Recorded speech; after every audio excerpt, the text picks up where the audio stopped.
Everyone, and welcome back. It's been a long time. Yeah? I'm on the other side of the world. I traveled 8,000 miles, and I'm happy to say I'm in the real capital. I'm in Cork. I'm not in Dublin. I'm in Cork. I'm back, Lee's side. I'm in the Irish Republic, and I'm giving up respect to the real capital. Just jetted in a week ago, 8,000 miles on the plane, and you're number one. The OSG is back in business, and I've got European Wi-Fi, so nobody is safe. You don't have to worry about your daughters, lads, because I'm married. You know what I mean? But no one is safe from the wrath of the OSG. And like I said, guys, if you saw, Warren didn't see that, but I wrote in the WhatsApp group, I'm going to talk about everything from the Liverpool game to Mikel Arteta dyeing his hair and everything in between. And I'm going to keep it clean as much as I can. But I can't guarantee that Warren will. I'm absolutely delighted to say that Warren has joined me again. If you haven't, guys, check out his channel, Warren's Team Talk. Subscribe to the man. And don't forget to click on the notifications and check out his content. He's uploading a lot of content right now. I'll be honest, with all the move from South America back to Europe, I've kind of lost track of things myself, but I've been watching a few of Warren's videos. I'm going to check it again now in my notifications when I come off here. I'm going to give the man some more support. But check out his channel and do yourselves a favor, guys. We could do worse. You know what I mean? He's a gooner. He's been supporting the club a long time. Long before parasites like Mikel Arteta came along. Long before parasites like Edu came out. I told you guys, no one is safe from the wrath of the old school gunner. I'm only warming up. Listen, Burt Leno, pack your bags, son. Ramsdale is in town. You're out of here. It's like the Wild West. You're out of luck. You know what I mean? He's like John Wayne turning up. He's like Clint Eastwood. Ramsdale is not going to take part. He's here to take over. He's our number one player of the season. Anyway, I'm going to let Warren rant and rave for a little bit. Whatever he wants to talk about. And then we're going to get into it. Once he doesn't start talking about leprechauns and the Queen, it's all good. Because we all know that a leprechaun would take the Queen in a fight any day of the week. Okay, take it away, Warren. No, listen, man. I'm glad to see you back. And like you say, the old school gunner is back, and he's in the real capital of Ireland. He's not in Dublin. He's not in Liverpool. He's not in Kilburn. He's in Cork City. I'm in Cork City. I'm live and in full effect. Ireland. I can hear the police sirens outside. I can hear the paddy wagon. I can hear it all. Exactly. A couple of blondes walking past earlier. I swear to God, you should have seen the skirts on them. Their legs. It was legs 11. Anyway, just going to draw a bit of support on the channel. Let Warren do his business. We have a massive clash ahead at the weekend against Liverpool. Yeah, take it away, Warren. How do you think the game is going to go against Liverpool? I mean, do you really think we're going to take a point away from Anfield? It's a fortress right now. I'm at this point. I'm concerned. I'm worried about the game, but I'm more concerned to hear that the news that you just broke that Mikel Arteta has been dyeing his hair. Yeah, he's been dyeing his hair like mine hair a lot. There's a bit of grey, but it's natural, guys. I'm not Mikel Arteta. I'm not a parasite. You know what I mean? I'm not a parasite. Like, people keep going on about his hair and about his clothes and how he looks, and nothing at all related to his ability to be a good football coach. And I'm just thinking, why are you talking about this shit? Why do I talk about it? I agree. I deserve that criticism. Yeah, why are you talking about this shit?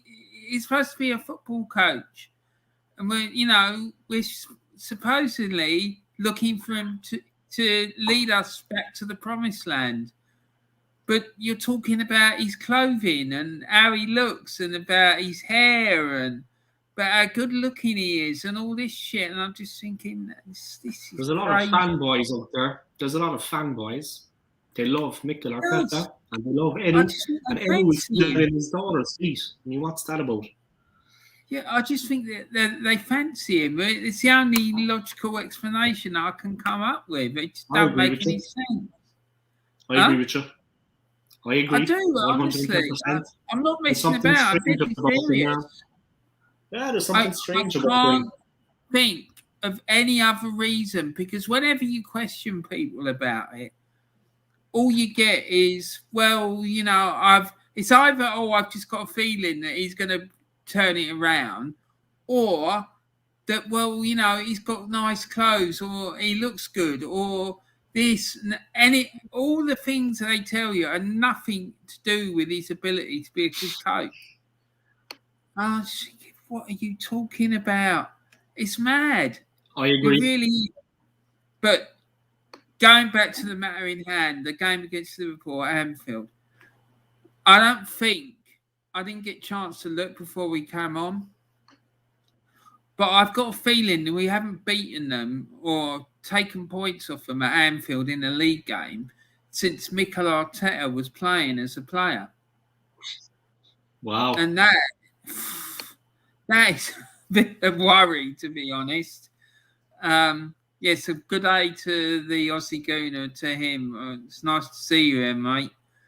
Yeah, so, I don't know. It's just a bit weird. I'm worried been about a the long game. time now. Because I think if they get an early goal, say in the first 20 minutes, I think it could get really bad. Do you know what I mean? Because they will just throw our game plan out the window. And the problem is, I don't think Mikel Arteta has got the tactical nous to turn around a losing situation to take us from losing the game to either drawing or winning it. I just don't think he's capable to do it. If we're winning, I think it's all right. And he's shown it against Leicester, and he's shown it against all these other clubs, albeit these clubs aren't of the level that Liverpool are.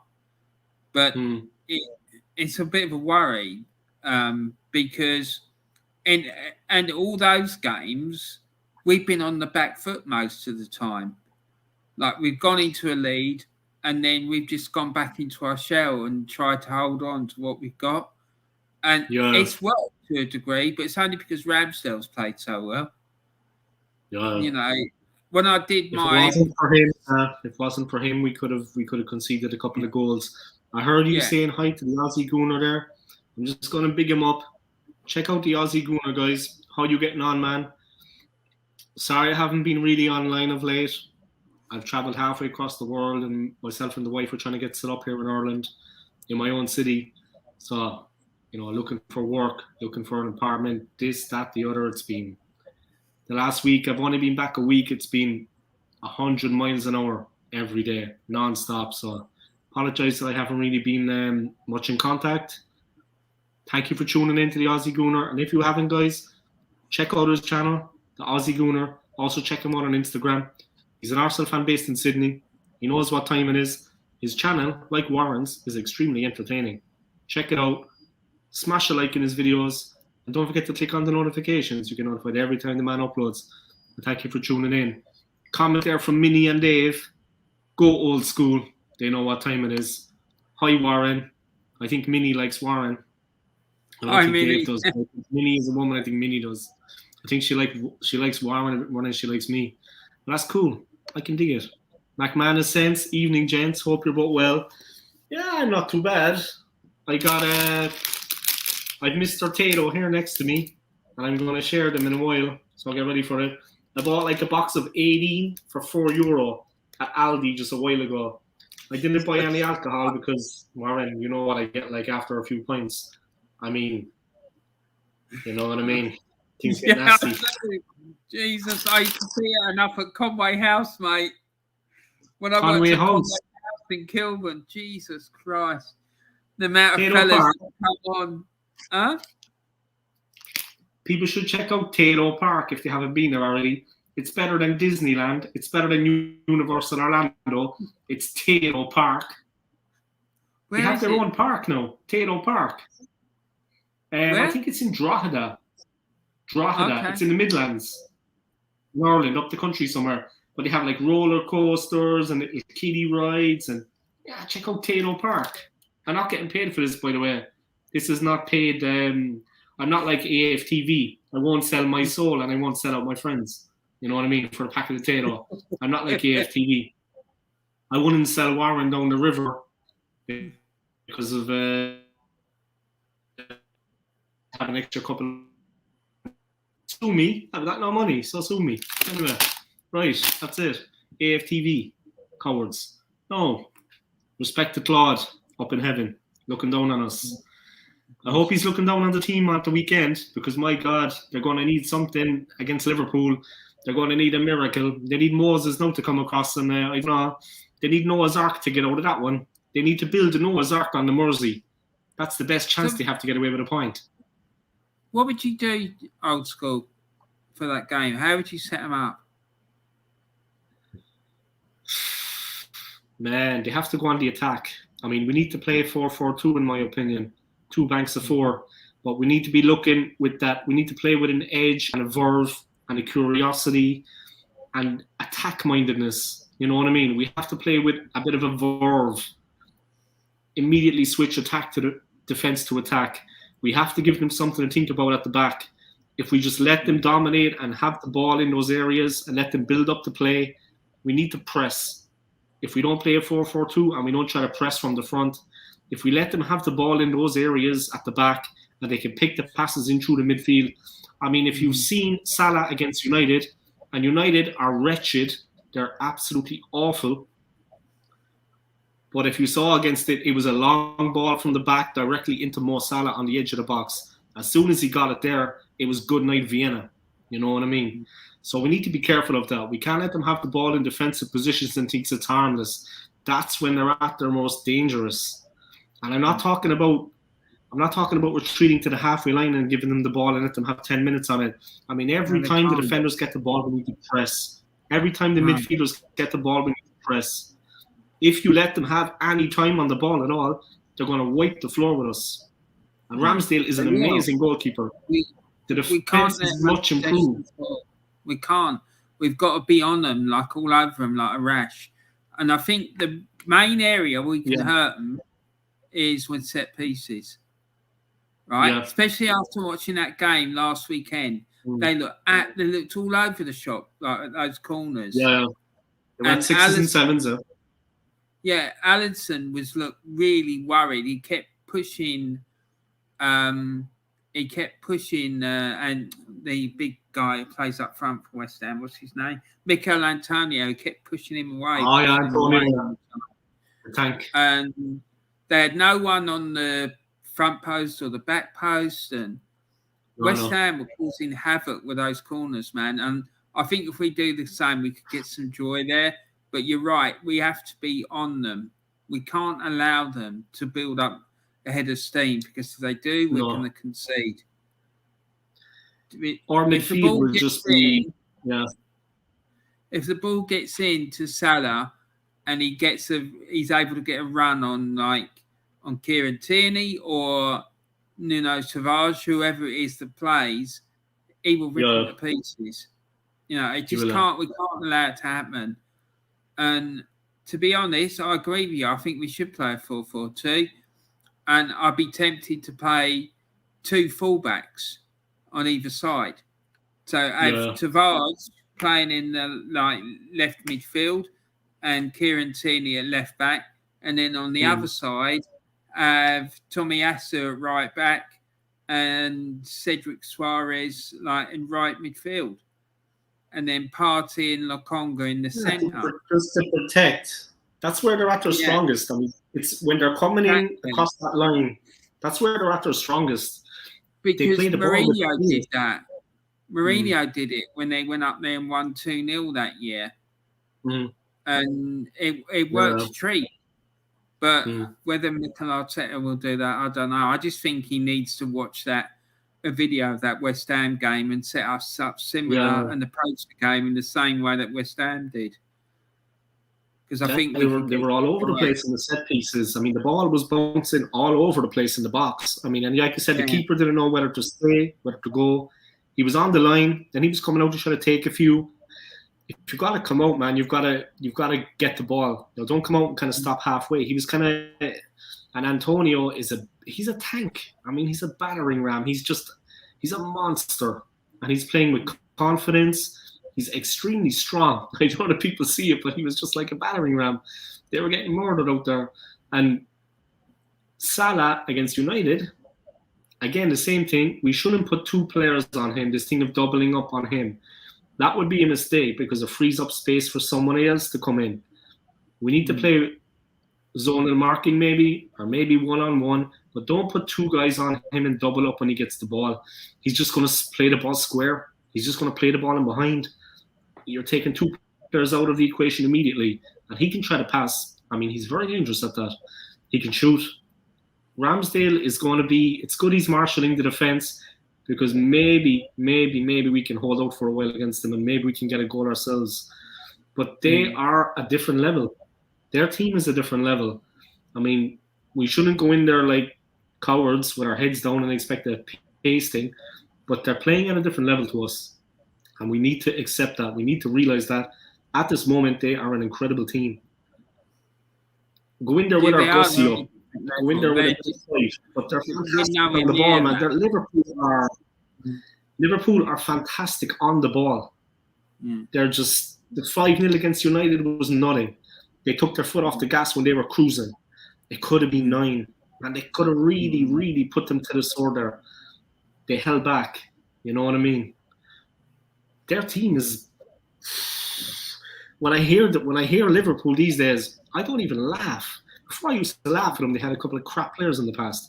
When you hear them now, it's just like, wow, they have a really good team. I mean, Liverpool... The thing is, I have to say, though, when we went up to Anfield in 1989 and won the title, right, their team was on a similar level to the one it is now. Right? You know, they never, ever lost at home. They never, and certainly never lost by 2 goals. And they looked like that we were, you know, everyone was saying that we were going to get spanked. Everyone, not there's one person who thought we were going to go out there and do it. And in fact, the game before, I think the week before, they put 5 past West Ham. Right? And we went up there and we had this game plan, and George was going, yeah, we're going to win this game 3-0. Apparently. He said, yeah, we'll keep it tight for the first half. We'll come out in the second half, we'll get an early goal, and then we'll score one midway through the second half and get another one near the end, and it'll be 3-0. And you look at the game, and it worked out almost exactly the way he planned it, because midway through the second half, Mickey Thomas broke through, and he nearly scored. It was like a hair's breadth away from making it 2. And then right at the end, he broke through and got on and he did it down. Yeah, because his plan worked to an absolute T, and he drove them up there. He went up there on the day of the match. They went up there the day of the match because George said he didn't want the Scousers upsetting the team. He said they'd be playing all sorts of pranks to unsettle us. Do you know what I mean? So he wanted to get in there, get the job done, and get out again as quickly as possible. Yeah. So, but this team, man, we're nowhere near the level of that 89 team. We're not. And if we get anything out of that game, I'll be really, really surprised, because I just think that they're so good. And the thing is, they don't normally lose 2 games on the bounce. So the last game they lost 3-1 against West Ham. Was that 3-2? Was it 3-1 or 3-2? They lost. Certainly lost against West Ham, and you know they're going to be angry about that result. So they're going to come out firing. So God help us. And they're not going to like Mikel Arteta because of his Everton connections. Yeah. You know? So it's going to be a real challenge. I mean, the first 20 minutes is going to tell a lot if you ask me. I mean, you can say that they're only going to be getting started after the 20 minutes, but we need to cope with them after the first 10 minutes. We need to cope for 20 minutes, 30 minutes, 40 minutes. The team, Liverpool, are constantly moving forward and dangerous. Yeah, against West Ham, it wasn't their best day. But my God, I mean, when they get it right and they're going to go out and prove a point against a top 5, top 6 team in Arsenal now, where we are at the moment in the league, they're going to want to put the game to bed and prove to people that they're the real deal and just deal with us at Anfield. They have a better team than us. I honestly can't see us getting anything out of the game. And I don't want to be negative. I try to be positive. But it's just the team they have. I mean, and a moment of brilliance from Salah is enough to unhinge anybody. He's incredible. When you've seen him play, Warren, what he's capable of, man. He's capable of. The thing is, there is another way that we could beat them, and is if they start with this playing the high line business, like they have done in the past. If they do that against us, all we need, or if we can make sure that we knock the ball long over the top for Aubameyang to race onto, if he breaks through, he'll score. You know, it's like when he's on his bike and he's heading towards the goal. He's lethal. So if they do that, we could get quite a lot of joy that way as well with the set pieces, and if they start playing the high line, because we could exploit it. But I'm not sure that Klopp would do that, because I think he's fearful about Aubameyang's pace, although Aubameyang hasn't necessarily got the same amount of pace as he used to. But we got some pacey players in our team, and I think he'd be worried about doing it. But if he does, then I think we could get some joy that way as well. But certainly, if the game at West Ham was anything to go by, we could get joy from set pieces like corners and free kicks, because they just looked all over the shop to me. They just looked completely and utterly disorganised, which I found quite shocking, really. But yeah, McManus has got that in there. He says, "If only we had George Graham and that group of players for this game." Spot on, man. We don't need a miracle. Yeah, that would be nice. That would be nice. Guys like Alan Smith. Yeah, spot on, mate. Guys like Alan Smith. You know what I mean? They put themselves about for the club. There was a lot of good players out there that day. I mean, there was a lot of men out there. We have Ramsdale, but one swallow doesn't make a summer. I don't know, but when you look at it now, Liverpool's league position, they're directly above Arsenal. They're only 2 points ahead of us. Yeah, they've 11 played, won 6, drawn 4, lost 1. So, like Warren says, against West Ham, they haven't been quite at it. It's 11 played, 6 wins. I mean, Chelsea have 11 played, 8 wins. That could have been 11 out of 11 for Chelsea, the way they're playing. But definitely, Liverpool need a win. West Ham up into 3rd. I mean, the Irons have been going very well. Arsenal in 5th. We're 3 points ahead of United. You know, there was a little break there recently, guys, an international break. Klopp as a manager for me is, I mean, we've got like Abbott and Costello. We've got Arteta and we've got Edu. And then we've got Benjamin. He doesn't want to be called Ben White anymore. He's the footballer formerly known as Ben White. It's like what was that guy before? He was called Squiggle. Prince. It's like when Prince became some kind of squiggle.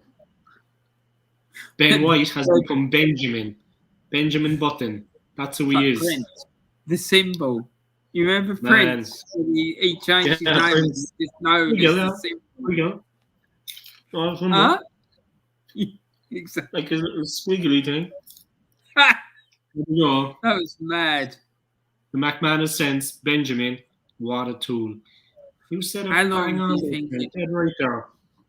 How long do you think it'll be before he comes out onto the pitch and on his shirt, rather than saying White, it just says Benjamin on the back of his shirt? You know, they have to put all their names. Once he figures out his sexuality, I think he's going to be pretty good. But I was looking at, I had to do like a job application recently, and I'm not going to pick on people that are. I'm not going to go in that area of sexuality. But I'm going to say one thing. I saw one thing, and it made me think of Ben White. There's a certain area in the form where you pick your sexual. Preferences. I'm a man. I'm hetero. Whatever. There was a part that said free spirit. A person that floats between genders. Now that to me is Benjamin. Free spirit. Just put that out there. Yeah, it's called. You can take it on the job application. Free spirit. A person that floats between genders. That is Benjamin. That was floats his boat, and it doesn't affect his game. Fair play to him. Did you see his face when he had to look at Patrick Vieira at the end of the Crystal Palace game? No. After we denied him, after Lacazette denied him the win, he was just like, and as soon as Vieira snubbed him, he was like that. He just cowered away like a little fairy off the pitch. Do you know what I mean? Here we go. The McManus is in with a comment. Free spirit. I thought you were going to say Bellend. That would describe him perfectly. Yeah, and the guy thinks he's at the level of Gary Lineker. You know what I mean? The guy. What is it about Gary Lineker these days? Sorry, no, I'm just going to throw this in there. You see, he's doing a game show. Gary Lineker is hosting a game show. You see that? He's trying to diversify like Ian Wright did. I was telling my wife about him taking a jump on the pitch as well. I was telling my wife about him about his accident on the pitch. I was telling my wife about his accident on the pitch all those years ago when he went to the toilet on the pitch by accident, and then he was dragging his ass across the grass. Yeah, Lineker. No, I saw that as well. I also thought he was a fantastic player. Yeah, he's a very good player. You got to go. Do you know what I mean? Wow. But, do you know what I heard today? I was listening to the A Celtic State of Mind show, and they were talking about Napoli. Napoli bought out a special kit just for Halloween. Wow. That had some cobwebs or something on it. Like designs of cobwebs. And I was thinking, oh, God, please don't let anyone from Arsenal see that. Because if they see that, that'll be the next thing they'd be doing. They're bringing out special kits for like public holidays, like Christmas and Halloween and fucking bonfire night and all sorts of stuff like that.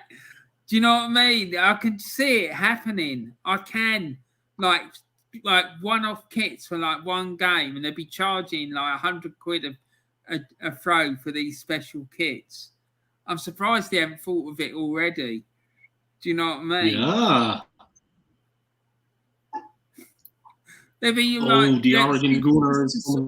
That they would put. There's a couple of interesting comments coming in there, Warren. I'm just going to big up the Football Fan Show. Thank you for tuning in. Big up old Sue Gunner. Time to beat Arteta in. Over my dead body. You know what I mean? You know the movie Jaws, where your man goes out? Twint, is it? And he goes out and he tries to kill Jaws. And in the end, they kill him out at sea. Your man blows him up and he's got the canisters out, Roy Schneider. Bang. That's me and Arteta. I'm literally going to be like that. Rough and ready, raw. It's going to be like the Predator. I'm Arnie and he's the Predator. But in the end, I get him. You know what I mean? It'll never be over between me and Arteta. That animosity and absolute... Arteta as a manager, I mean, think of the players we have out there. This is what I always say. A better manager could do a lot with that team. They could do a hell of a lot better than what he's doing with that team. We have serious good players on that team. Arteta out forever. Yeah, I'll be forever Arteta out. Yeah, my thoughts on it are that he should never have been given the job in the first place, right? He's a monkey. And we've wasted 2 effing years looks like he's gone. So yeah, we've wasted 2 years, right, with this guy being our manager, and I don't think it's over yet. I think, oh, he's back. No, I was just saying No, but that actually, Mikel Arteta is screwing up with my internet because he doesn't like me talking about him. I think we've wasted 2 years for this fella. Yeah. Because if we'd had like a top level elite manager in after they got rid of Unai Emery, I think we'd be in a title race by now. I really do, because with this group of players, he should be doing much better than he is. And he still doesn't, he's still not able to get the team to play on the front foot and dominate sides, the way that we used to under Arsene Wenger and his pomp. Do you know what I mean? In the first 10 years, like teams would come and they'd get done 4 or 5 at Highbury on a regular basis, and we'd go away and we'd smash teams up as well. And we're scraping 1-0 wins, or we're going away like we did against Leicester. We went 2-0 up in like side the first 20 minutes or however long it was, and then we're sitting on the back foot. Do you know what I mean? We're just slowly going back and back and back, surrendering possession and like just trying to hold on to what we've got. And that's not for me. I don't want to see my team play like that. Yeah, it's good to, if we're unbeaten and all the rest of it, but that style of football isn't sustainable over a long period of time. We're going to end up coming unstuck. And we're going to come unstuck because you can't keep relying on the defence to hold out like that. We need to be taking the game by the scruff of the neck, not just keep surrendering possession and holding on. And when I did my part 1 of my season review, when I looked over the first 11 games, I did an average. I took all the ratings from all the players for the season, right, from the first game of the season until the last game we played, from the BBC website, and I took an average of them all, and our best player's been Aaron Ramsdale. That tells me everything about this manager. The fact is that if our goalkeeper has been our best player, it's a big, very worrying sign. Goalkeepers shouldn't really be doing that much other than just marshalling the defence, and he shouldn't be having to be pulling off world-class saves time and time again. That tells me that we're surrendering a lot of possession and we're giving up loads of shots to the opposition, and at some point we're going to come unstuck and we're going to get an absolute tonking somewhere. And I'm worried that it might be tomorrow when we play Liverpool. Hopefully I'm wrong. And, we'll put in a brilliant performance again, and we'll defensively we'll be very strong and we'll be able to hit him on the break. But I don't know, man. It's a big worry for me. It really is, mate. Man, listen, I think you summed it up there perfectly. I'll be honest. Tomorrow the game for me is, if we get a point out of the game, I'd be happy. If I was offered a point now, I'd bite the hand off you, because it only takes a second for a little bit of magic from Salah to settle the game, and that's exactly how I see it. It doesn't matter how good we're playing, how good the keeper is, how good the back four is. A bit of magic from him, he's on another level. I mean, you saw what he did to Man United. You saw the goal against Man City. My God. I mean, there was no way on earth they were going to stop that. There's no keeper in the world could keep that out. His balance, his poise, a little slick move. He cuts in from the left, he cuts in from the right. He was dragging players all over the place like puppets. They were like puppets. And then he just slaughtered it in. I mean, and this was when a little bobble, slightest bounce in the ball would have destroyed the move. His touch on the ball, his balance, his poise. Sometimes he didn't even move with the ball. He just let the player slide across. No, it's fantastic. And the thing that gives me hope is the fact that when they played Brighton at home in the game before West Ham, Brighton did really well against them. And, I'm back. he's back, and the It's like game. the curse. It's like the curse of Caracas is back to get me. That's what I was calling it. Caracas. Yeah. The curse of Caracas. Caracas settings. So yeah, that game they had against Brighton gives me a lot of hope, because Brighton got through them and created a lot of chances, and they could have won the game. Yeah, they did. On another day. But the thing is, the difference is Brighton have got a really good coach who knows what they're doing, who knows what he's doing. The only thing he hasn't got is a world-class striker or two like we have. Because if they had Aubameyang and Lacazette playing in their team, they would have battered Liverpool. They would have done. They had a lot of chances in that game. And one of them, I think, got disallowed and things like that. But they played really well. But the thing is, they had the East Basuma playing for them, who our fans keep calling for, and he would be brilliant against, alongside Partey in our midfield. It'd be just what we need. Yeah. But I don't know, man. I'm worried about that game tomorrow. I really am. I think, like I said with Arteta, we just wasted 2 years, and we're still no better than what we were when he came in. I agree with that. And like I keep saying, yeah, we just missed out on the Champions League under Unai Emery because he had a meltdown. He cracked. And for issues in his personal life, if we'd stuck with him, and it pains me still to this day, if we'd stuck with him, I reckon we'd be challenging for a title. I really believe that, because I think he's a quality coach. Yeah, me too. He's proved it. He's proved it. So, he got the better of Arteta in the Europa League, man. Yeah, he did.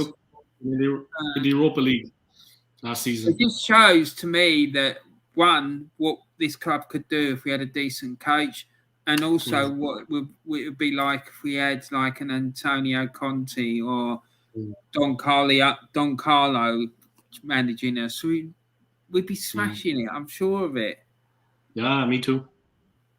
Me too. But not this clown. Not this clown, I'm afraid. Yeah, he is a clown.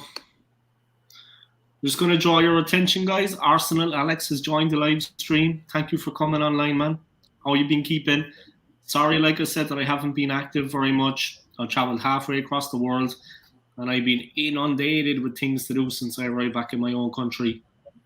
So I apologize, guys, that I haven't been active very much on the WhatsApp group and also on YouTube.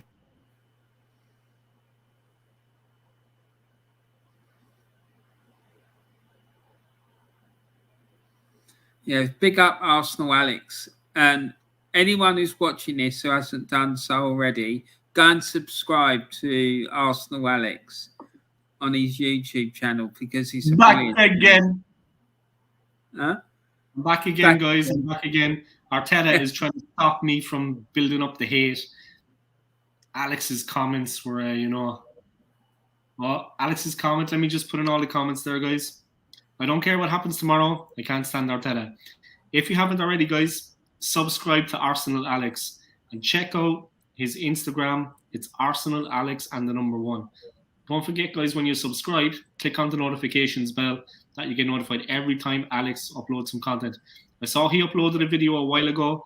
As soon as I come off air, I'm going to check out all of your channels again, guys. I'm going to watch your videos and I'm going to comment. I had an incredible idea like about a week ago. I think my wife thinks it's like a midlife crisis, but I don't believe that. I think it's a very good idea. I think she thinks I'm having a midlife crisis. Go on. I'll never get what my idea is. It's not that we all march naked into the Emirates. Nothing as crazy as that, or as tame as that, compared to things I've done in my past. But my idea is, I'm thinking of doing a 12-hour live stream marathon, and people can just come in anytime, switch in and switch off, and just take part in the live stream. I I'm think thinking of it'd be doing a wild. 12-hour marathon live stream, 12 midday to 12 midnight at some point. What do you It think of that sounds good, idea? Is mate. that completely nuts, or am I No, like Leonardo da Vinci? Am I close to God? You know what I mean? Like, what an no, idea! I think the 12 second hour one. live I think stream. you're close to God. I think it's a brilliant idea. Brilliant, right? Yeah, I do. I like it. Like, make sure you get plenty of tattoos, packs of potatoes. Make sure you get plenty in. Make sure you get plenty of alcohol, or get some loads of bottles of Iron Brew. You get Iron Brew in Cork. Ivory. Iron Brew. Huh? Do you know Iron Brew? No, you obviously don't. Iron Brew is Iron Brew. Yeah. yeah. Iron Brew, yeah. Yeah, make sure you get plenty of bottles of that, plenty of bottles of Guinness, and plenty of packets of potatoes, mate, and you'll be sorted. You really will. It'll be Yeah, I'm thinking wild. of doing a 12-hour live stream, and people can just come in and come off, as much as they want. And I think it would boost the watch hours, 12 hours of just mayhem.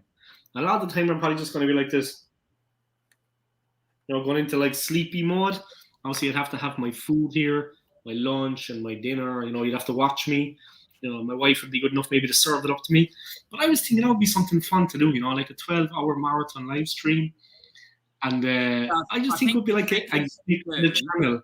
I don't know, would you ever do anything like that, Warren, or would the Aussie Gooner or anyone? But I think it would be like a gimmick. I think it would be cool.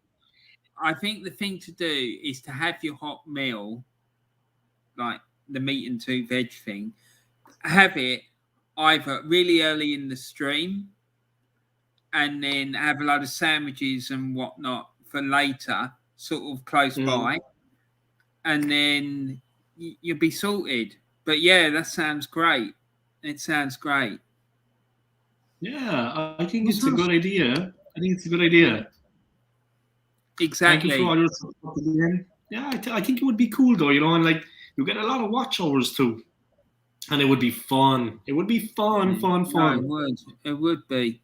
Especially if it was like, if you did it, I would be a good time to do it. Would be for maybe, might be a good idea to do it for the World Cup, because you could do like, they're going to have one game finishing and starting, like almost back to back in that World Cup in Qatar. So if you did it then, you could be like rolling now. They get one game, watch along, stop, another game, stop, another game, stop. But you know what the thing would be too? I could do like, if it was the World Cup, I could do like great Irish teams that never fucking made it. You know what I mean? Like a real bunch of pansies. You know what I mean? I could be like great Irish teams that really were crap. You know what I mean? I'm just kind of brainstorming here now. I had a little think tank session a while ago where I went into the zone. Yeah, I go into the zone in my mind. It's a place in my mind. It doesn't really exist. But I go into the zone and I think, what would George Graham do in this moment? And then I think, okay, whatever he would do, I do the complete opposite. And that includes a 12-hour streaming marathon. I mean, and when I go into the zone, I think of all the ex-girlfriends I've had in my life. And I'm telling you now, guys, you know what I mean? I forget half of them because there was a lot of balls hitting a lot of wickets. You know what I mean? There's a lot of stumps fell. So I can't remember them through the years. I wasn't as prolific as maybe, some people, but yeah, I had a good score. But look, when I think of it, I actually forget, and then I start to visualize and all the things that they said about me. And then I go into the zone, and the zone is very creative because it's like a think tank. 12-hour live stream, show to the world that the old school gunner is back. All the haters, all the people that doubted me, all the people that haven't helped me since I came back to my country and that pretend like I'm dead. I could prove all of them wrong. And then as well, I could probably make some money, make my channel, and turn up outside their house with a balaclava on. You know what I mean? The Irish way, the balaclava. And you see, I could wear the Irish balaclava or the bally, as we call it. So I'd have the bally on. I'd be outside. You can get away with that now because you can say it's against COVID. You know what I mean? Straight into the bank, straight up. I'm telling you, my ideas are just inspirational. 12-hour live stream. See, And I can prove all the haters wrong. All the people that doubted me. All the people that doubted me. Mate, would be. And I'm sure that Gunnar would come on. I'm on for 12 hours. I'm sure Warren would come on. Arsenal, Alex. Some of the things you could talk about, right, would be events or people that have conspired against the Irish national team, stopping them from being as successful as they should have been in World Cups or European Championships, i.e. Thierry Henry's handball, right? I.e. Roy Keane and the clown who was manager at the time, Mick McCarthy, having their dust up before. Oh, that was a good one. That was a good one. Yeah. And then you could be as well. You could talk about Eamon Dunphy and like stuff that he comes out. Dunphy like Jack Charlton, man. Eamon Dunphy did not like Jack Charlton. You know what they say about him. You know what they say about him in Italia 90. In Italia 90, that's a long way away now. In Italia 90, they said, I always watch it. I always watch it on YouTube in Italia 90. Eamon Dunphy doesn't like Jack Charlton's tactics after the Norway game. You know, after the 0-0 draw, the boring defensive, and then they say Jack Charlton just doesn't like Eamon Dunphy. You know, Dunphy didn't like his tactics. Charlton just didn't like Dunphy. Simple as. Man, that was so funny. Things like that, it would be wild because you get loads of people. Like Jack Charlton was a great manager, and you have some good ideas, Warren. I mean, your ideas I like your ideas. You're kind of fueling my channel. I could actually put those ideas on there. But do it because when Jack Charlton died, I had a tear in my eye, man. I had a tear in my eye that day. Great man. The Irish man, and he was an Englishman, yeah. Won the World Cup, of course, with his brother Bobby in '66. Charlton was as tough as they came. I mean, he was a tough, uncompromising player. But when he died, man, I had a tear in my eye that day. I'm not going to lie. It got me right there. You know what I mean? Because he was. But all these players. He built a fantastic team. They could play football. They used to hit it up top, but they were like Wimbledon. They had like the Efenakoku and the Marcus Gale thing going on. It stuck. They got the ball up top, but it stuck. Tony Cascarino. You know, they had the big man up there. They all love him, man. I could definitely talk about, Jack Charlton, Roy Keane, Arsenal. Anyone is free to come on. Ian Brady. United fans, Liverpool fans, obviously David not Spurs Leary. fans. You know what I mean? You could talk about all these characters. Do you know what I mean? There's plenty of material for you to fill the 12 hours, that's for sure.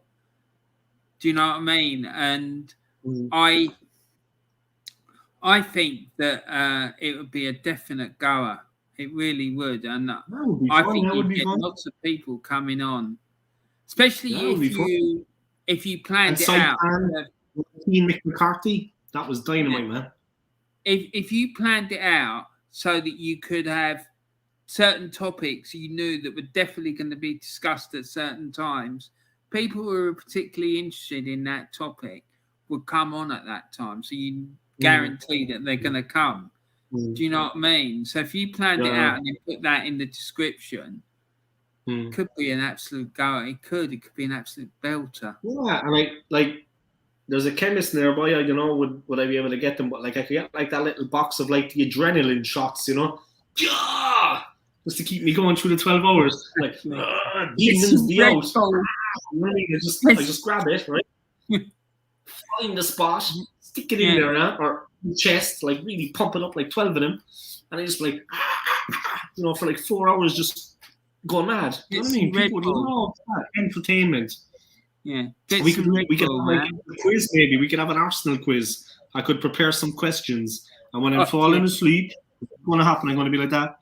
When I'm falling asleep, I'll just push on through it with a Red Bull, and I'll think of people in football that I don't like, Mikel Arteta, and that'll give me the energy to push on for the last couple of hours. 12 hours, old school gunner, in your face, boring as hell. I mean, it's going to bore you to death.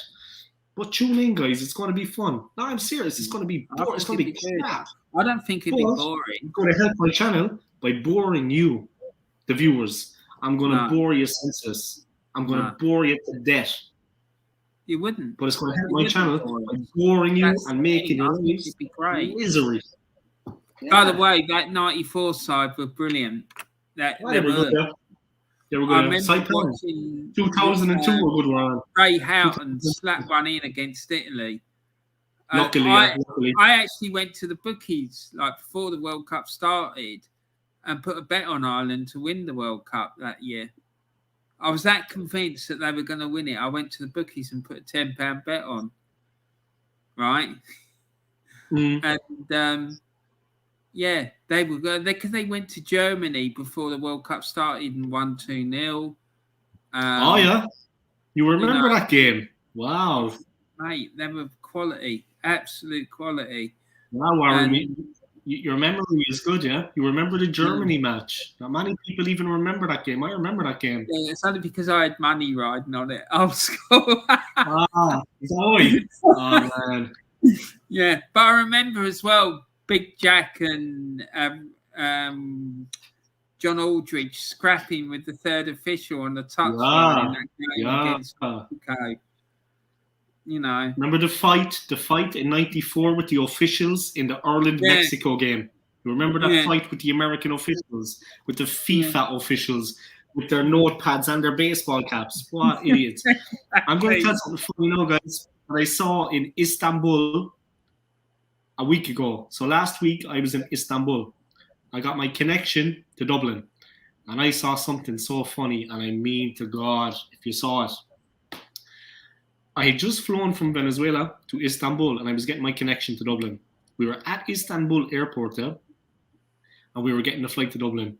All the Irish crowd were there, waiting to board the flight. All I heard was the accents and I looked around and I just saw a lot of potato heads. And I'm a potato head myself. Then I looked around and this, God help the poor fellas, but the guys that are prematurely bald, there was about 5 of them. 2 of them knew each other, but the other 3 didn't. And they had all been getting the hair treatment in Istanbul, in Turkey, to get the hair to grow. The follicles. Man, it looked so painful. I mean, their whole heads were bald, but you could see there was the regrowth was starting. But it was they were hit with 1,000 needles all over the head. And it was you could see the individual, like a tattoo, You could see the individual markings on the scalp, and it was they were bloody holes then after it, small but needle marks but of blood. The whole scalp was raised and it was bloody, and you could see the bit where they had hair before, they did it in one section, then they probably went back 3 months later and got this bit done. I'm telling you, some of them were bandaged, some weren't, but the whole head was blood. There was 5 of them getting on the flight back to Dublin and they had this done. And they had a neck piece going around the back, protecting a part of the bit that had been done. And it had the Turkish doctor's name on the back of it, Dr. Orsic or something. And I was looking at him fair dues to them. I probably annoys them that they're prematurely bald, but I mean, fuck, to go through that for that, man. I mean, I know I have a head of hair still. If it happened to me, mate, I'd just leave it. Warren. It must be very cheap. I've never dyed my hair, and I'm not putting in hair implants either. I'm just going to let it go, do what it needs to do. I'm not going to mess around like that. But I know fellas that do, And I know this girl who kept dyeing her hair as well. And one day she went out and it was raining and her hair went green. Oh, man. Yeah, because of all the chemicals and whatnot in her hair. But tell me this, Warren. Was it St. Patrick's Day? Was she lucky? It wasn't St. Patrick's Day. Okay. No, it wasn't. No, it was just a normal day. If that happened on St. Patrick's Day, she'd have the luck of the Irish. But of course, it wasn't. It wasn't. She looked like something. She looked like something from a Freddy Krueger movie. No, it was awful for her. But I said to her, "Well, that's because you keep putting these bloody chemicals in your hair and dyeing it all the time. Just leave it be. You know, if people don't like you because of the colour of your hair, it's their problem, not yours." Yeah. But fellas, I'm telling you, if you'd been at the airport in Istanbul and you've seen it, it was like a conveyor belt of these guys with these with this hair process being done. and it was like, my God, there was one guy waiting there. Yeah, he was waiting for the flight. I was actually afraid to look at him. He had the same thing done now, but I don't know what he did when he was in Istanbul or who he spoke out to. His face looks like he had a car driven over it. I've never seen a One guy. of them Mikel Arteta, was it? Man, Warren, if you've seen this guy, man, it's like he got the beating of a lifetime. I've never seen a guy look like he got. And I'm Irish. I've seen a fair few street fights in my time. I've been involved in a few, but like, look at my nose. You know what I mean? But I've never seen a guy with so much damage to his face after a fight. I'm telling you, it was another level. I just looked at him and I was like, Jesus. There was no part of his skin that wasn't bruised. Everything was bust into a million pieces. This was so swollen here. I mean to say, and it was black and full of blood, you know? It wasn't The a boxer, was he? nose was gone off at a 45-degree angle. It wasn't a boxer, was he? No. They would never let this, Warren, they would never let this kind of punishment go in a fight. This was a mauling. Whatever happened to him, he got beaten up and down the street by about 20 guys, must have been. I wasn't a boxer. This was the level of almost brain damage. I mean, they would never let anything like that happen. Wow. I looked at him and I was like, Jesus, somebody doesn't like that guy. No, that sounds really bad, man. It sounds really bad. I'm serious. I'm not exaggerating. He was broken up into a million pieces. I'm Irish, man. I've seen guys with a broken nose and a black eye before. I've seen someone get beaten. Man, the guy's face. I looked at him and I was like, holy shit. I knew I could take him, of course, if there was a problem, because I just have to hit him on the bruise again and I win. You know what I mean? That's a joke, man. Mate, to change the subject, what do you think the score's going to be tomorrow? 3-1 Liverpool. Yeah. I don't think we're going to score. I think we're going to win. It could be 3-0. But we can bounce back after this game, and if we take the points against Newcastle, I mean, it's not the end of the world if we lose to them. Obviously, I hope we win, and I really, really care that the team go on and give 110%. Guys like Aaron Ramsdale, they deserve this. Guys like Emile Smith-Rowe, I'm sure they're looking forward to playing at Anfield, under the lights, in front of the world. A lot of people are going to be watching this across the world. I'm sure the Aussie Goon is going to be watching it in Sydney. It's going to be a massive, massive game. I honestly think they're going to win. I think they'll beat us. But they haven't been looking so smart in some of the games, like you pointed out, like the West Ham game. And they've played 11, they've only won 6. But they've only lost 1. They've drawn 4. But a couple of those draws, they could have went against them. They could have lost that. But, yeah, man. The thing is, the thing is a fantastic coach. The good thing is that they looked all over the shop against West Ham, like defending set pieces, right? Which is one of the areas where we're quite strong at the moment, like from set pieces. We seem to be getting a lot of joy through that route. But the other problem, the issue is that the amount of possession that we're surrendering and the amount of shots that teams are having against us. If we do that against Liverpool tomorrow, I'm really fearful. I think we could get absolutely smashed.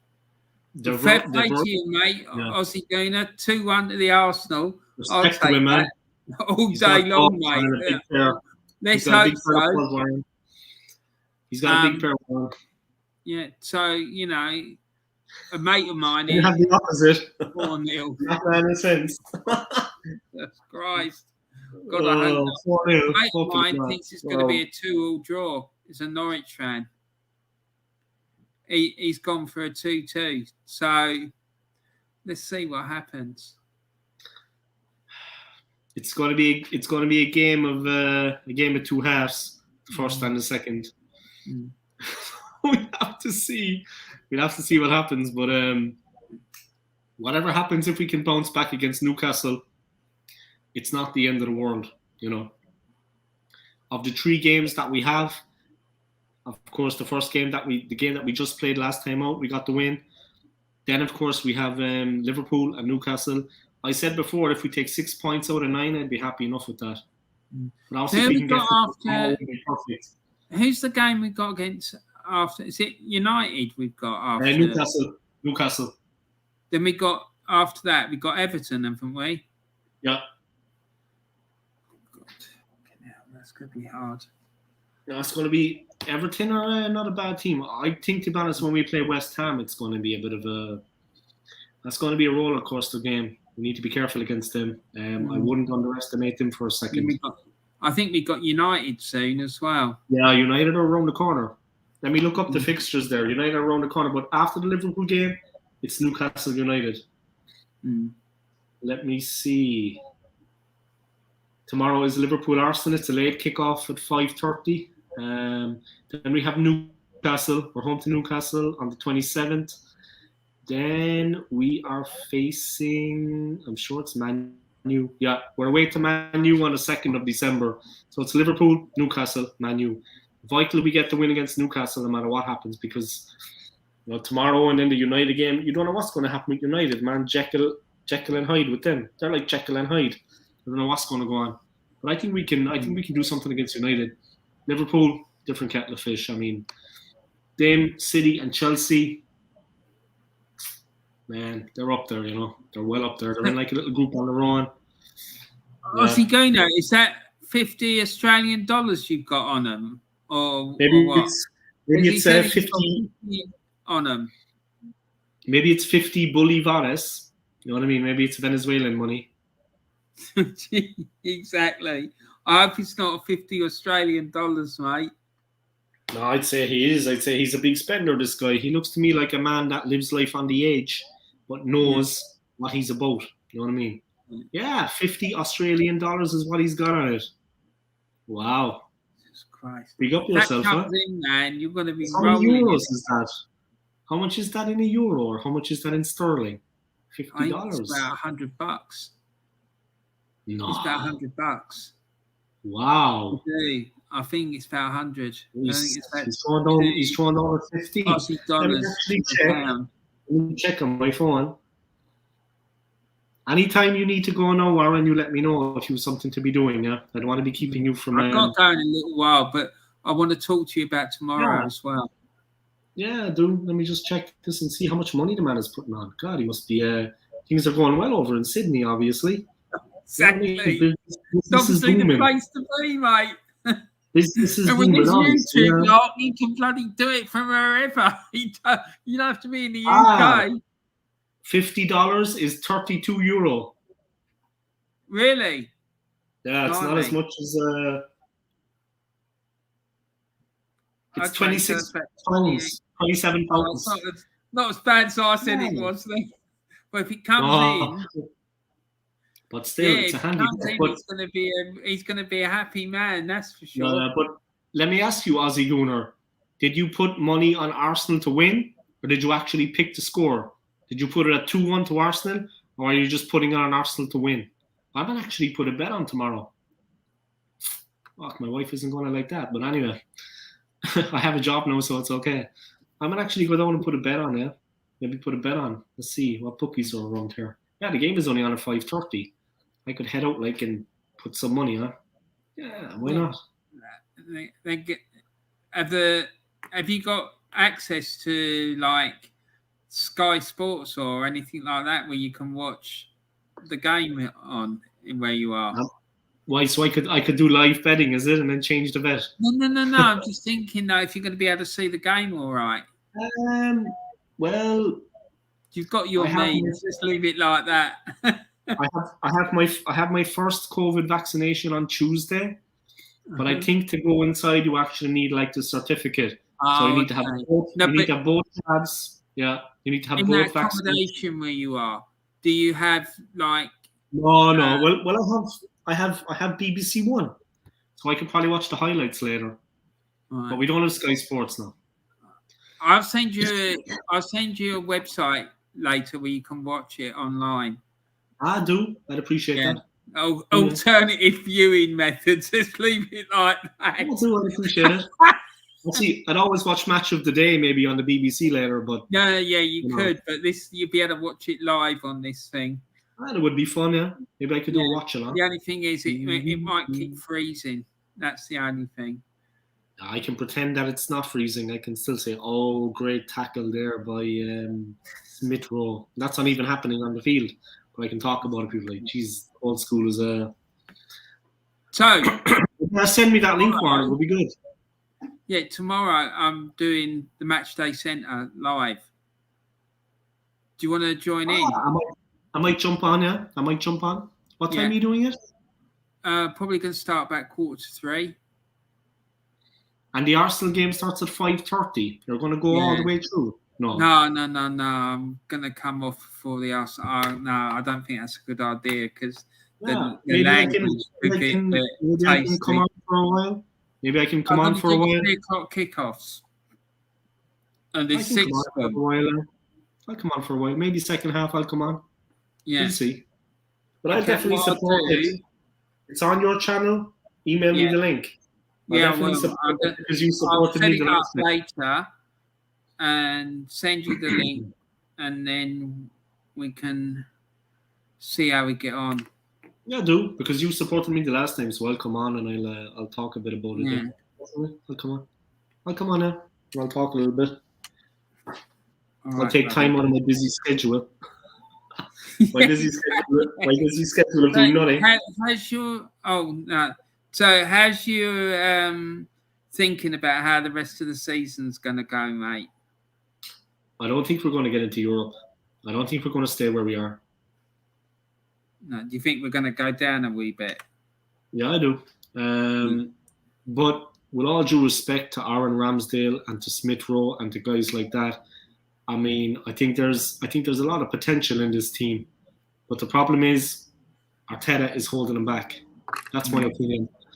And I know I always bang on about that and I say the same thing till the cows come home. But I honestly think that Mikel Arteta is holding the team back. We have some very good players in that squad. They can go places. But with him as manager, it's always going to be on a bit of a downer, you know. It's like we're always going to flatter to deceive, but in the end we're going to fall short because he's not Jurgen Klopp. He's not Thomas Tuchel. And the new manager that comes in doesn't need to be, but he'd still be twice Arteta. You know what I mean? Arteta as manager, man, it's like the start we had to the season. I mean, that was very damaging. Okay, Chelsea and City, they have good teams. But the first game that we lost, I think, was Brentford. That was inexcusable. Regardless, that's what worries me about it, right? Because those 3 games showed me what will happen if we get a load of injuries. Right? Because those 3 games, we didn't have all those new signings that he brought in. Exactly. They came later, yeah. Yeah. And that was why I kept banging on about making sure that all the business for the transfer window got sorted out before the season started. Right? And people were going, oh, don't worry about it. The transfer window closes and this date and that. And I was going, no, you need to make sure that it gets finished and done and dusted so that the team can be ready to fly at the start of the season, not like a month or 2 down the track. And if we lose Gabriel, if we lose Thomas Partey, if we lose Aubameyang or Lacazette or both or Smith Rowe, then what? What's going to happen then? Right? Because then we'll be back to using Pablo Mari, Holding, El Neni, and Eddie Nketiah. Do you know what I mean? And this is one of the major reasons we lost those 3 games because they're not good enough. You know, these players that we brought in, I think they would be good backups if we had a proper squad. You know, you rely on them to come in like the likes of Sambi Lokonga and Tavares and Tomiyasu. If we had good players, top quality, world-class players in those positions, you could bring those players off the bench and it would be fine. The caliber of players we've got sitting behind the ones we've got at the moment are just not up to it. And that's why I'm so worried about Arteta, because I think he thinks it's all going to be all right. And if we start losing players, then we're going to be in a big, big trouble. We really are. Because don't forget as well, in January, we've got the AFCON. So that means we're not going to have Aubameyang. We're not going to have Partey. We're not going to have Pepe. We're not going to have El Neni. Like, it's about 4 or 5 of them are going to that AFCON. We're going to miss, yeah. We're going to miss. So what's going to happen? We need to get some midfield players in the January transfer window. Because otherwise we're going to be in big trouble. And I'm not sure where Uncle Albert comes from. He's Belgium, isn't he? Sambi Lakonga. Is he Belgian? Or is he African?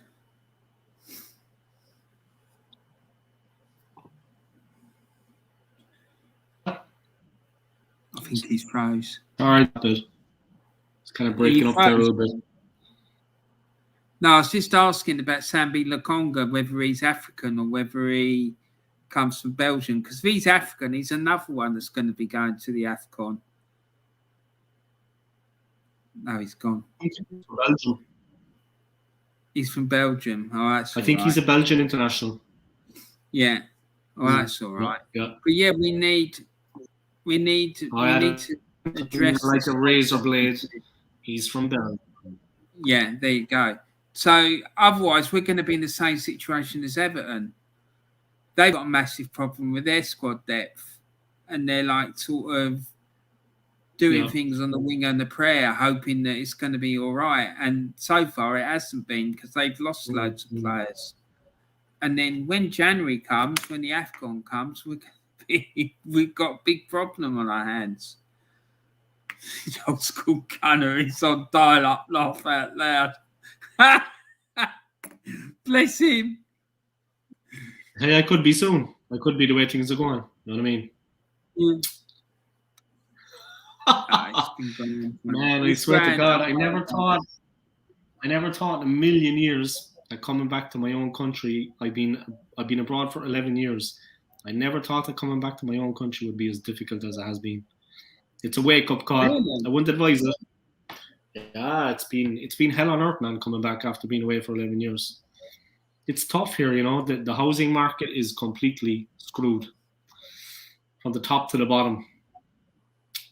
I've had a lot of work to do, and we're still trying to find an apartment. We can't find one, so I don't know what we're going to do, man. I was thinking of going into like one of those outdoor places, an outdoor store like Trespass, maybe looking at like a 2-man tent and pitching it outside the city hall. You know what I mean? Mate, it's November. You're going to freeze your bollocks off. Nah, I'll be inside the missus all the time. I'll put it inside her. You know what I mean? Keep it warm for me. Anyway, I promised I keep this clean. But yeah, I'm thinking of pitching a tent. I'm putting it outside the city hall. I'm putting the Irish flag on it to show loud and proud. Can they not help you find somewhere? Like, seriously, I used to work for Hammersmith Council, like inner city London borough, right? And I used to work in the temporary accommodation team, and it was my job. I used to have to do the benefit applications for people who were looking for like temporary accommodation because they were homeless. Can they not help you? The Irish government help you find somewhere to stay? No, I don't think. I'll have to look online. But we went for our social services cards today. They should be out in a week and a half, and then you can access all the online facilities, because they have like government.id, like the government ID. It's like a website here, and everything is under one. Everything is under one roof. Then you've got everything. You can apply for your driving license, your COVID injections, you can do all that. But I don't know. It's have a look. Has Cork City got its own government, like its own regional? It has the Cork City Council. Cork City Council. Right. If I were you, I've got no idea how it works in Ireland. But I would try approaching them and saying, look, this is a situation. Are you able to help me? Like, house me as a homeless person? with my wife. You know, because you know it's getting serious, mate. You know, you're having to stay in an It is. When I have a Airbnb. job and I have money, we'll never be homeless. But I mean, we want our own apartment. You know, we Yeah, want our own exactly. place. Of course you do, mate. But There's a housing crisis. You know, it's I mean, no joke. presume in London. I don't know. I asked you about your financial situation online because that's not appropriate. But in the UK, as long as you haven't got more than 16k, you're entitled to make an application for homelessness. Mm. Do you know what I mean? You could, like in the UK, if you've got more than 16k in assets, you're not entitled to benefits like housing benefit or universal credit. They just won't give it to you. But I don't know how it works in Ireland. I don't know if it's the same. But I imagine probably will be very I'm similar. sure the fact that if you're unemployed, that happens. But obviously, I have a job now. I'm after finding a full-time job over at NASA. But that's a big plus, mate. But I agree with you, Warren. I look into it. Yeah, you're being nice to me. Yeah, but I have a job at least. I got a full-time position. So that's a good thing because it's going to help a job. landlords If it's a job, we'll be laughing. Exactly. If you've got a job, then landlords are going to be a lot more willing to take you on. Well, it's like that in London. If you ain't got a job, they don't want to touch you. Yeah, it's really hard. It's been tough here, though. To be honest, it was easier in London, but of course, London is a much bigger city and there was more options. But here, it's been like a shock to the system because the crisis is so great, the housing crisis, that the landlords are putting up then the rent on the apartments. You know, I mean, you pay €1,400, 1,400 for a bog standard run-of-the-mill apartment. 1,400. Now, it's not Dublin. Dublin is 30% more expensive than that. So what's going on? Beyond me, man. Beyond me. The Aussie Gooner just jump over the pond my way. Work everywhere. Housing is costly, but work is available. Tell you, if I had a visa or if I had a passport, I would. Yeah, I mean, at least if you're in Aussie, you could go and sleep on the beach and it wouldn't be freezing cold. I suppose that's what I'm saying. What I mean, I was looking under some of the bridges around here though when I was walking home, so it looks warm enough under there. That's a joke, guys. Probably a bad joke. Anyway, I'll go away from that. But yeah, me in Australia, to be honest, the Aussie Gooner wouldn't like it if I was there because then I would take his handle, you know. I would become the Aussie old school gunner or something like that. That might, like, I've seen the size of the guy. The Aussie Gooner's he's like a bull, so I definitely wouldn't like to get on the wrong side of him. But I would become the Aussie old school gunner. You know what I mean? That would really, you know, increase a bit of rivalry, pump up the tempo. You know what I mean? Definitely raise a bit of blood pressure. People definitely would have, like, you know, high blood pressure. Yeah, I would raise a couple of pulses. I've always raised pulses in my life. I watched this young lad do a stream the other day. What's his name? It's an Italian lad, Luca's Life, right? And yeah, I've seen it there. Yeah, he had Lee Judges on his channel about a week or so. He's got about just over 1,000 subscribers, and he managed to get Lee Judges on, which I thought was. How did he get him on his channel? He paid him, did he? He was like, I don't know, but he was really kicking off. He was kicking off about Italy drawing 0-0 at home with Northern Ireland. Jesus Christ! Wow. I thought he was going to bust a blood vessel. He was really going into it. It was. I have a friend in Switzerland, and he was delighted because Switzerland got the automatic qualification. Switzerland qualified automatically. Yeah, my friend was delighted. I have a friend in Zurich. He was delighted with that, and he was delighted with Northern Ireland. But the North, they had a couple of chances at the end to win the game. What does he think, your mate, about Granit Xhaka? He thinks Granit Xhaka is the greatest player that ever lived. Oh, Jesus Christ. A lot of people in Switzerland do. A lot of people in Switzerland think that because Xhaka went to Arsenal or Captain Fantastic, you know. I obviously disagree with him openly about Granit Xhaka. I mean, I haven't got my head in the clouds. Not I'm saying he does, but he's a good friend of mine, you know. But He's an FC Basel fan. I might have mentioned that before. And of course, his Shaka's brother, Talent Shaka, is at FC Basel. That is Granit Xhaka's level. He should go there. That's his level. The thing is, if he was Swiss playing, league. That's what I suspect. It's professional. yeah, if he was playing in the Swiss league or the German league or Italian league, he'd probably look quite good because he's got a lot more time. He'd have a lot more time and he'd be able to play at a much slower pace than what he does in England because he just can't hack it. He can't. He's all over the shop, mate. You know? So bloody Granit should go back to being a bloody bench top. Yeah. Go back to FC Basel. That's his level. Yeah. Swiss league. And there's no disrespect. It's professional there. They have a lot of good teams that get into the Champions League. But that's his level. FC Basel. I mean, come on. Playing for Arsenal, man, is a no-brainer. I mean, I don't know how far away he is now from coming back, but my God. No, I don't want him to come back. I don't even want to think about it, to be honest. It's been heaven in the team without him. It's been absolutely heaven on earth without him playing in the team. And the team is up to 5th. I mean, they're not missing him. If he was in the team, we'd be up to 1st, is it? Of course not. The team has gone up to 5th without him. That tells you all you need to know. Arteta giving the guy a new contract, rewarding failure. The same with Holding, rewarding failure. Giving these two guys new contracts. He was meant to be going to AS Roma and Jose Mourinho. They led us around on a merry dance on that one. Arteta was laughing at us all the way to the bank. Yeah, I saw Granit Xhaka today, saying that Granit Xhaka might be going back to Roma in January. Yeah, they're flogging that story again, is it? That story's come back on again, is it? I saw Ian Wright today. The Devils United have just tuned in. YouTube video. Devils United. Ian Wright asking Arsene Wenger 5 questions, right? About who was the player that you most disappointed that you didn't sign? 1, Cristiano Ronaldo at the beginning of his career at Arsenal. I reckon that he was within a day of getting him.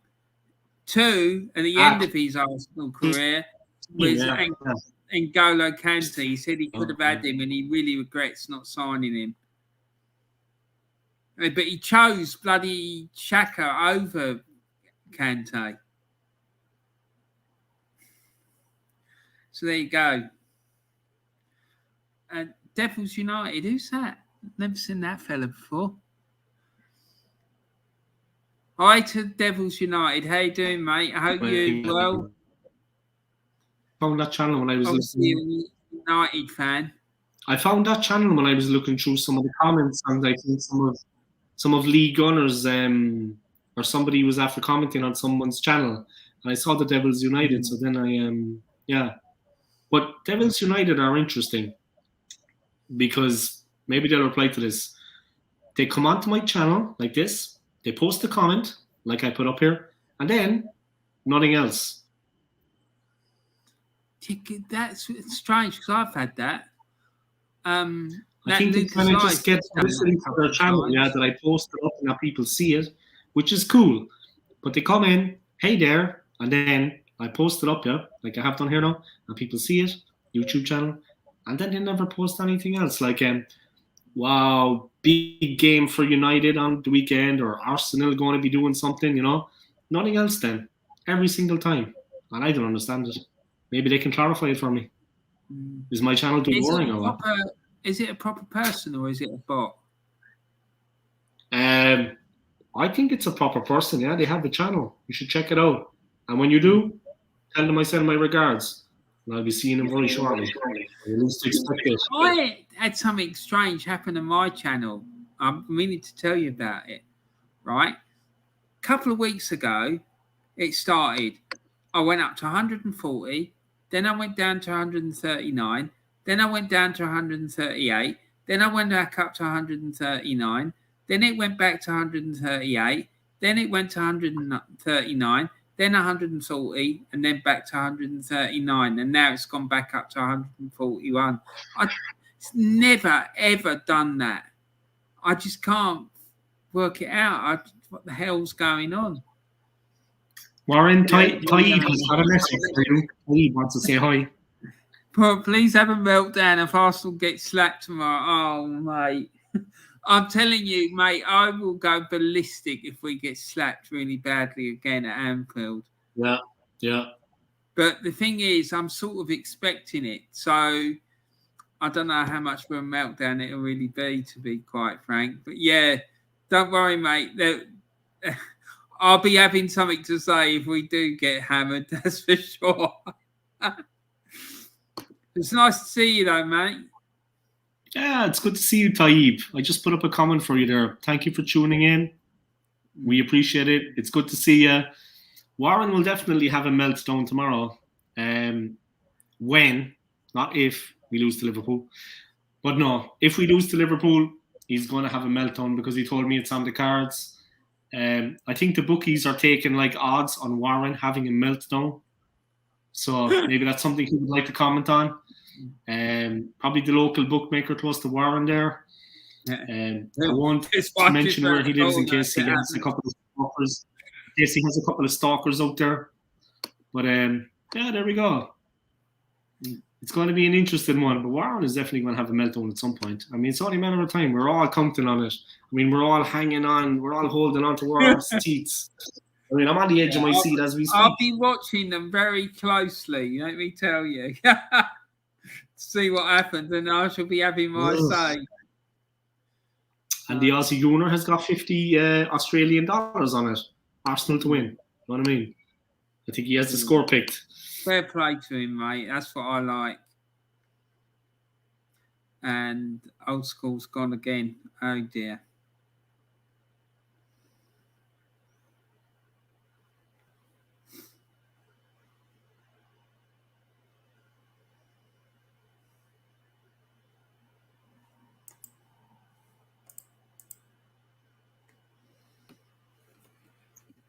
Back again. Hey, mate, you're right. You okay? I'm good. Hey, Taib, how are you getting on, man? Big up yourself to Taib. Big up to Warren.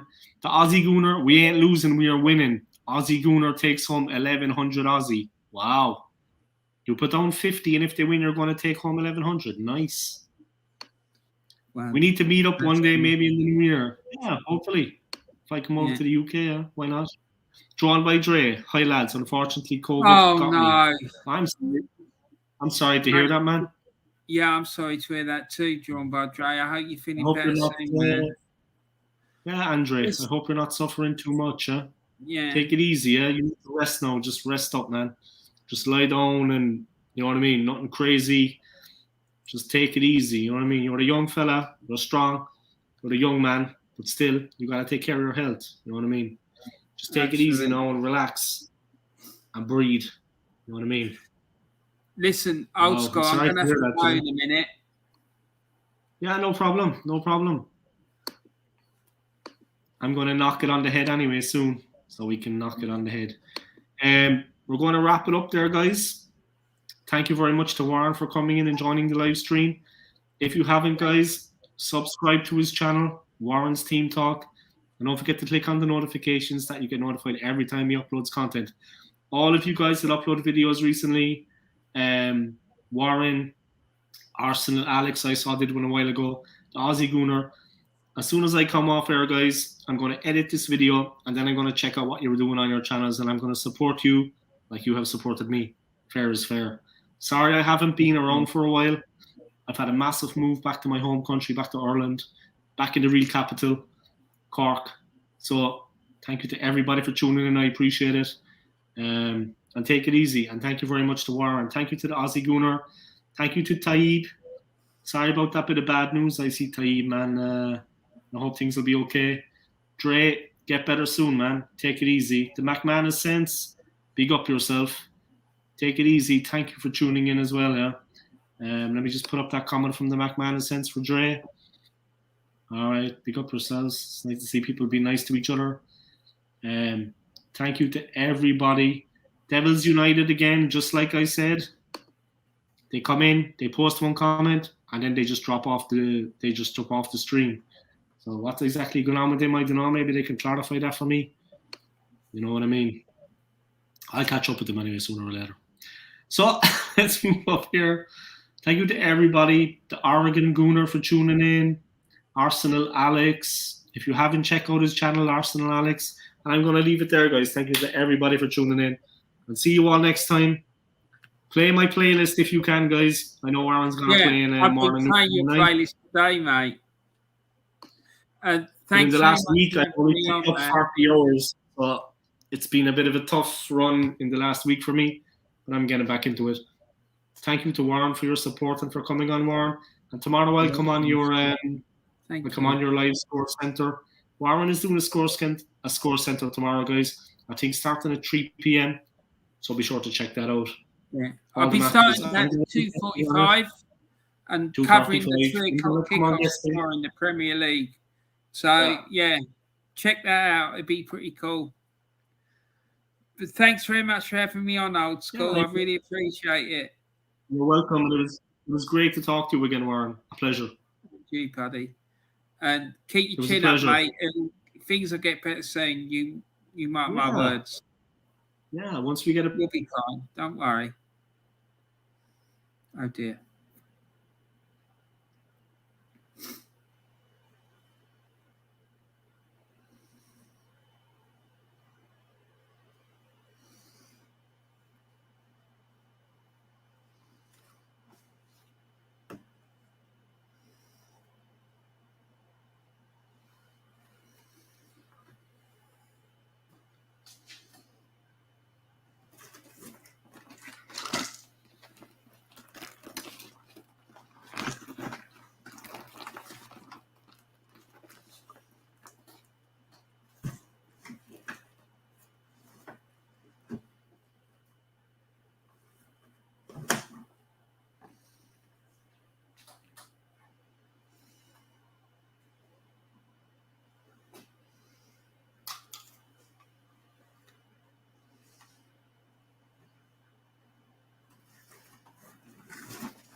Oh, you're back. He's back. Sorry again. about that. The internet cut out, guys. The internet cut out. I apologize to everybody. The internet cut out. Thank you, Alex, for having that on. Yeah, Alex had the show on. Check out his channel if you haven't, guys. Arsenal Alex. Check out his Instagram, Arsenal Alex, and the number 1. Don't forget, if you subscribe to Arsenal Alex's channel, hit the notifications bell, guys, that you get notified every time he has the content. Everybody that uploaded recently, Warren, Alex, Aussie Gooner, everybody. I'm going to be checking out your channels very soon, just as I come off here and I edit this video. So I'm going to give you the support you've given me. Get well soon, drawn by Dre, and see you later, guys. Thank you to everybody for tuning in, and take it easy. Come on, you Gooners. Hell of a game tomorrow, guys. Peace. Come on, you Gunners. Come on, you Gunners. This year is our year, lads. This season is our season. Adios.